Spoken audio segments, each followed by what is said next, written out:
భూమి ఏదో సంకేతం ఇస్తోంది. అదేమి ఆత్మో లేకపోతే మరొకటో కాదు. భూమి అనేటటువంటి సైంటిఫిక్‌గా చూస్తేనే గుండ్రంగా తిరుగుతా ఉంటది.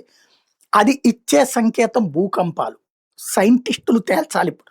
ఎందుకంటే నిన్న ఒక్క రోజున, ఒకే ఒక్క రోజున అనేక ప్రాంతాల్లో భూమి కంపించిపోయింది.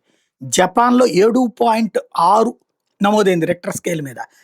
అలాస్కా అమెరికాలో 5.8, తైవాన్‌లో 5.3, ఏదైతే హుయాలిన్ సిటీ దగ్గర, అలాగే రష్యాలో ఉన్నటువంటి వ్యుస్చిక్ దగ్గర 5.2, అట్లాగే టర్కీలో ఉన్నటువంటి కొచెల్లార్ దగ్గర 5.1, మరొక వైపున పెరూలో ఉన్నటువంటి పాల్కా దగ్గర 4.9 రిక్టర్ స్కేల్ మీద నమోదైంది.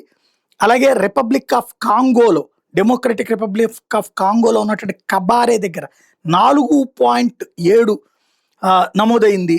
ఓవరాల్‌గా ఒకే రోజున ఇన్ని భూకంపాలు ఇన్ని చోట్ల, అంతా కాకుండా కొన్ని కొన్ని చోట్ల ప్రధానంగా రావటం.